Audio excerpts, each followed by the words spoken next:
The Marriage Stone by Josephine Darcy. Chapter 58. The Meaning of Things. Harry tried to calm his racing heart as he moved through the corridors of Hogwarts. Severus had kissed him! Granted, it wasn't the first time he'd kissed him, but for some reason this time felt different. This time it had seemed more meaningful. And what had he meant? Before I forget myself. There were a dozen different ways Harry could interpret that, and he wasn't at all certain which was the most likely or which he most wanted. He wasn't certain at all what he wanted. Severus wasn't going to see Andre. That was a good thing. That was one thing he could point to and say, yes, he wanted that. But after that, all bets were off. Fidelity. That was a good thing too, he decided. But what precisely did it mean? It had almost sounded as if Severus's opinion on that subject might have changed. Like he hadn't expected fidelity at one point, but now he did. But that didn't seem right either. After all, he'd certainly come after him quickly enough when he'd foolishly wandered off with Julius that one time. He'd shown signs of possessiveness early on in their marriage. What did it all mean? What did he want it to mean? He liked being part of a family. He liked his home, and Severus was certainly a big part of that home. He definitely liked the way his body tingled in unexpected places when Severus kissed him. But was he really becoming involved in a romantic relationship with his potions master? Slytherins didn't do romance. What if it didn't mean the same thing to Severus? What if he wanted it to mean one thing and Severus wanted it to mean something else? Harry knew for certain that he wasn't the sort of person to meet someone at a potions conference and have a brief affair with him, only to never see him again. But apparently Severus was. How could the two of them possibly be on the same page here? There were days he despaired of ever figuring things out. Why on earth did life have to be so complicated? It was bad enough. His situation with the Ministry and Voldemort sent his life regularly into turmoil, but did his private life have to be so confusing as well?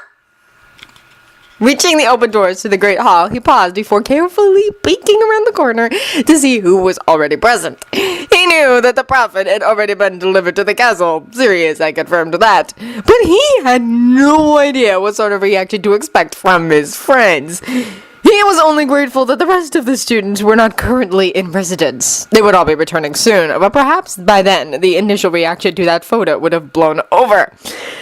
Ron, Hermione, and Ginny were seated on one side of the Gryffindor table. Across from them were Draco and Charlie, all five of them deep in conversation. There were several newspapers in front of them, and Harry sighed nervously. He knew that Dumbledore had requested members of the Order to rotate in and out of Hogwarts while the Quidditch pitch was being modified, and it wasn't surprising that Charlie had volunteered for one of the first rotations. Any excuse to spend more time with Draco. But the addition of Draco to their little group left Harry unsettled. He could almost predict his friend's reaction to the photo. But Malfoy wasn't unknown. Knowing he had little hope of avoiding the situation, he squared his shoulders and strode into the hall, intent on simply pretending nothing was unusual. He'd managed to Sirius, after all. How hard could his friends be? All of them looked up as he approached the table, their expressions. Actually, he had no idea how to read their expressions. Ron looked like he wanted to shout what was forcibly restraining himself. Ginny was smirking. Charlie was smirking too. And Draco was Bloody Morgana also smirking. And Harry frowned. Hermione merely looked pensive. Unsurprisingly, it was Draco who spoke up first, waving the paper in front of his face as he sat down. Goodness, Potter. Looks like you. Harry pointed a finger at the blonde, glaring firmly at him as he cut off whatever it was he was going to say. I will hit you again, he warned, reminding the Slytherin of his reaction that first day after his marriage. Draco stopped talking, a look of utter disappointment crossing his face. He looked like a child whose favorite toy had just been taken away. Well, what about that Muggle saying? He pouted. You know, the one, sticks and stones can break glass houses, but names are irrelevant. He smiled over at Hermione as if to say, see, I said something Muggle. She just sighed and looked down at her eggs with a pained expression. Instead, Draco turned to Charlie for approval and beamed when the man winked at him. He didn't seem to realize that Charlie was trying valiantly not to burst into laughter. Ignoring the Slytherin, Harry calmly filled up his plate. He glanced over at Ron and Hermione. Neither of them said a word. How odd. He glanced at Ginny. She was looking down at her plate rather fiercely. Harry could still see the smirk she was trying desperately to hide. He stole a look at Charlie, but he was staring rather pointedly up at the ceiling of the Great Hall, apparently utterly fascinated by the wispy clouds drifting across the skyscape. No one spoke, and Harry wasn't about to break the silence. He ate quietly, wondering who would last the longest. Finally, Draco just couldn't take it anymore. Well, he won't punch any of you, he shouted at the others. Say something! Ron and Hermione looked utterly shocked at Draco's outburst, but Ginny just started giggling. I'll say it, she broke in. This is better than the leather! Ginny! Ron shouted in outrage, but his sister looked utterly unrepentant as she looked back down at the photo on her newspaper. It's true, she exclaimed. Who knew Professor Snape to be so passionate? I'm thinking of starting a fan club. It's Snape! Ron exclaimed. Snape and Harry, Ginny agreed enthusiastically as she studied the picture. You really do look nice in green, Harry. So photogenic. Oh, for the love of Merlin! Ron protested as he grabbed the paper out of his sister's hands. He glared at Harry. Harry just shrugged. Don't look at me, he replied. It's a very long story. He was about to say he'd already gotten into it with a Sirius when he remembered Draco's presence. He still didn't know how much they were telling the Slytherin these days. He supposed, married to Charlie, that he was considered an ally now. But still. Well, whatever the story is, I don't want to hear it, Ron decided with a firm shake of his head. Hermione, who'd been remarkably silent up to that point, finally looked up. Harry, there's something I need to talk to you about, she began, only to have Ron turn toward her in shock. Hermione! He protested. We discussed this! It's not proper to talk about this, especially not in mixed company. This time, instead of glancing over at his sister, indicating he was referring to females, he shot a worried glance at Draco. Draco looked utterly intrigued. Hermione glared right back at him. I am going to discuss this whether you like it or not, Ron Weasley, and I am going to use crude muggle terms like DNA instead of prim and proper wizarding ones like essence. So I would suggest that all the pure-bloods in the room vacate the premises immediately. Ron looked utterly horrified by her words, and a moment later he leapt to his feet, grabbed hold of his sister's arm. Ron looked utterly horrified by her words, and a moment later, he leapt to his feet, grabbing hold of his sister's arm. Come on, Ginny, he edged, grumbling. Ginny stood, while across the table, a very amused Charlie stood up and pulled Draco away from the table as well. Let's give them some privacy, Charlie urged when Draco started to protest. But I want to hear about DNA, the blonde Slytherin complained. I'll explain it to you later, Charlie told him. Let's go down to the Quidditch pitch and march the workmen. That caught the Slytherin's interest. Can we throw things at them? He asked hopefully, receiving odd looks from Ron and Ginny. Charlie just grinned and draped his arm over Draco's shoulders. I'll think about it, he promised. The show of affection, however, seemed enough for Draco, for he left without further protest. The four of them closed the doors to the Great Hall behind them, leaving Harry and Hermione completely alone. Nonetheless, Hermione cast a privacy charm around their table before speaking. Why do I get the feeling I'm not going to like this conversation? Harry sighed. Hermione just shrugged. Well, you hate it when people don't tell you anything, she reminded him. Someone's keeping something from me? He demanded. She shook her head. Not exactly. They're just not talking about it because it's considered rude to mention such a thing, and because none of them, Ron, Sirius, Remus, the other professors, realize that you probably don't know anything about the subject. It wouldn't occur to any of them to actually ask you because it's not proper to bring the subject up in the first place. They're all assuming you already know. Know what? Harry asked, becoming alarmed now. What on earth was he supposed to know that Hermione was so convinced he didn't know? Hermione sighed thoughtfully, as if trying to figure out how to best approach the subject. Harry, do you know what an annulment is? Harry frowned. That was the last thing he expected her to say, and seemed incredibly out of the blue. Yes, he stated. It's like a divorce, only with everyone pretending that the marriage never happened in the first place.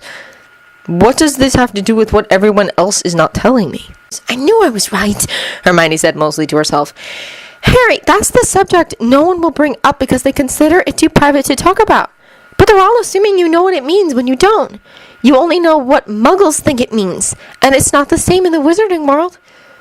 What are you talking about? Harry demanded. And why is this so important? He had an uneasy feeling in the pit of his stomach. Why did Hermione think he needed to know about annulments? Hermione held up the paper with the photo of him kissing Severus on the front page. "It's important because of this," she explained. When he continued to stare at her blankly, she sighed and set the paper aside. "You may or may not know this, but divorce is pretty much unheard of in the wizarding world. It's considered incredibly dishonorable. If two people don't get along, they typically just live in separate homes, but stay married.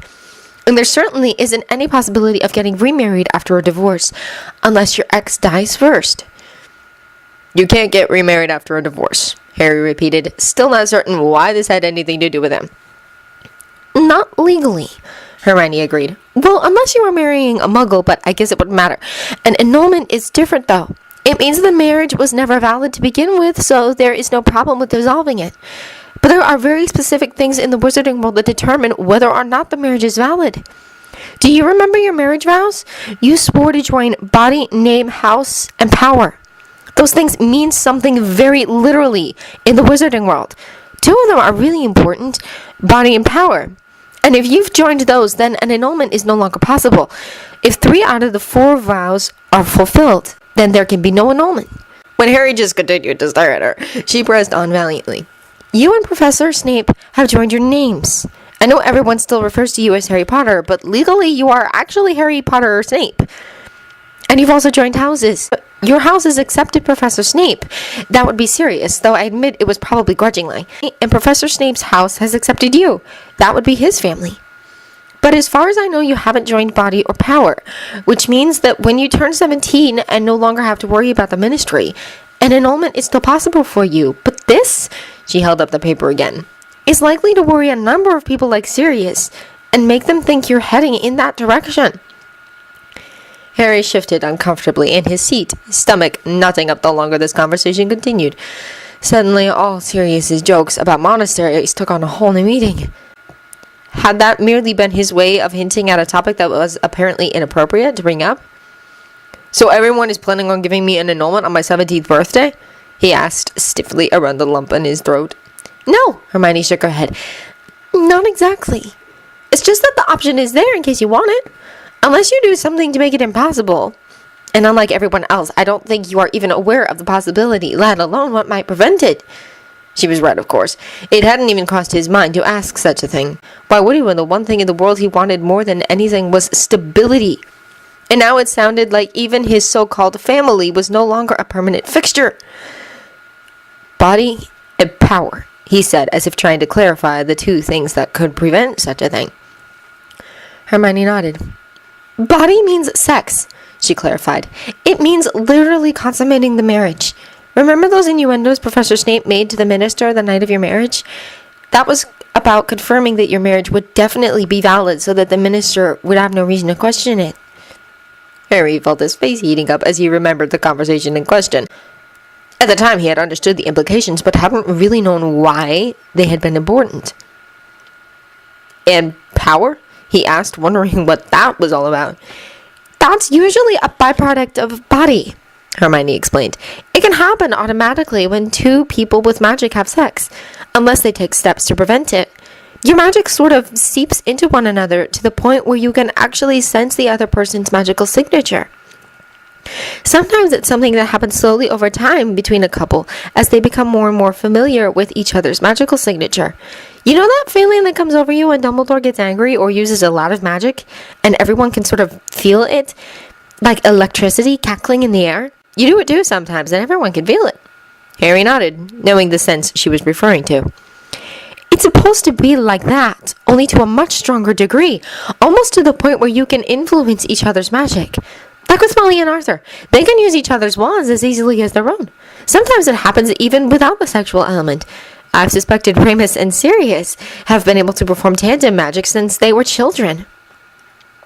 Most bonds are not that strong, not strong enough for true tandem magic, but some overcome all limitations." Harry remembered the conversation he'd had with Aesgear and Ulrich in the Winterlands about how difficult tandem magic could be. It occurred to him that this magical bond Hermione was referring to was likely much different for average wizards and wizards than it was for those who had enough power to make them one of the elite. Unfortunately, he suspected that also meant it would be difficult for him as well. Immediately, Harry thought of the chapter he'd read in Slytherin's journals about sensing other people's magic. He'd had a very similar conversation with Severus about sensing Dumbledore's magic, and he remembered the rather odd expression that had crossed the man's face. And later, in Slytherin's chamber, he had impulsively reached out his senses to touch Sirius's magic, and then Remus's as well. He'd been able to touch both of their magic. Had been convinced at the time that he could have influenced it, moved it, changed it. He simply hadn't dared to try. Looking now across the table at his friend, he could sense her own magic. Quiet and contained, but powerful, ruled tightly by knowledge and logic. Salazar Slytherin had explained exactly how to do this. So easily. Was it not something that was common among wizards? Hermione?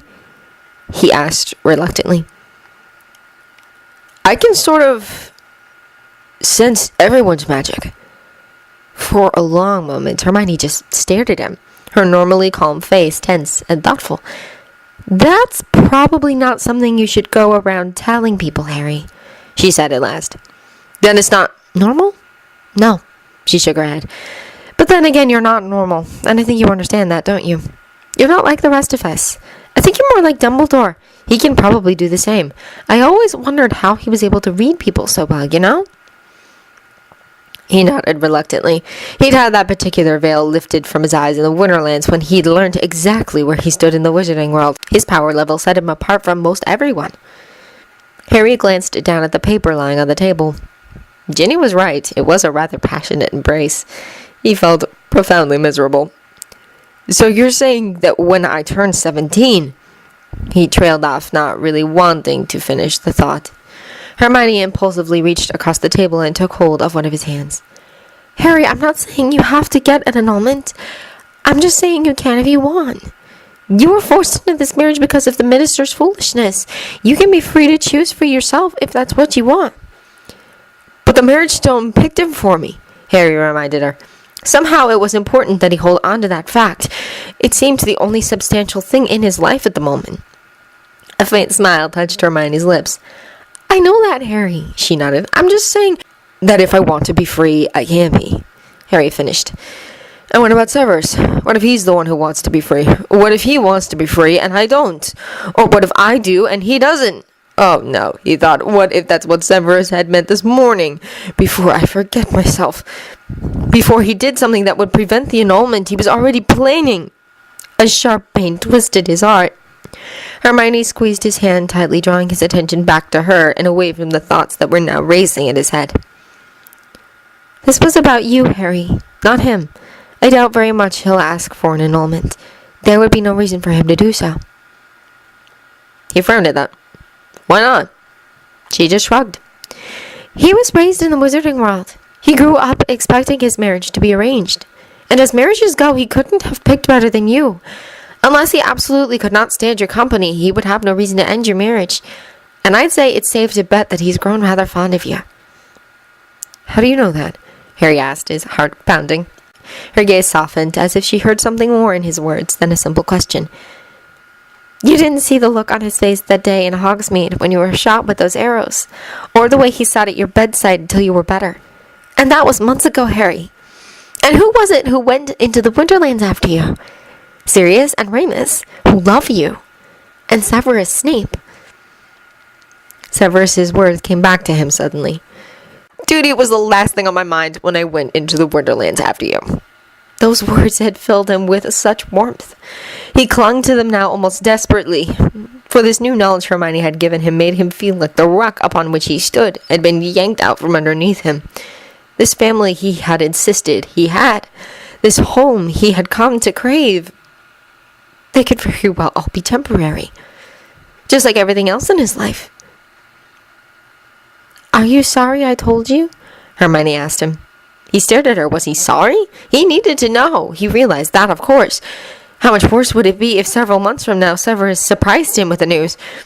Or maybe it wouldn't be Severus. Maybe Sirius or Dumbledore would simply arrange things in the background and let him know after the fact.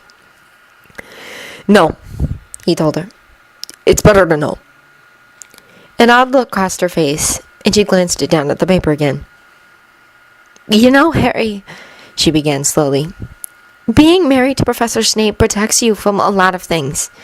You needed to know about this not just in case it was something you do want, but in case it's something you don't want. What do you mean?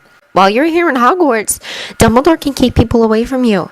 And since you're married, there's a lot of people who won't approach you. She nodded toward the newspaper.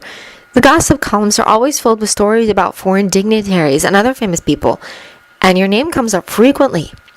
There's a good chance that when you turn 17, some of those people may start to approach you if they think your marriage isn't real. People might try to separate you from Professor Snape if there's the slightest chance. Harry knew immediately that this had something to do with those questions the reporters had asked him about the Pharaoh and the Shillong brothers. It sounded like there was more than just those as well, and he understood the implications Hermione was hinting at, that he could take steps to ensure that his marriage was valid before anything happened. And how hard would that be? Severus did indeed seem to be physically attracted to him. Would it be that hard to talk him into something more? The problem was Harry didn't feel ready for that. And besides, it would be morally wrong to trick Severus into something if he didn't really want it. He sighed wearily, the weight on his shoulders feeling like it was growing heavier by the minute. Abruptly, Hermione pushed aside the newspaper and stood up. "Come on, Harry," she stated, holding out her hand toward him. "Let's go to the Quidditch pitch and watch the workmen." Taking her hand, he rose to his feet. "Can we throw things at them?" he asked hopefully. She nodded. "Definitely." Hand in hand, they walked out of the great hall. Anything to keep his mind off the chaos that was his life.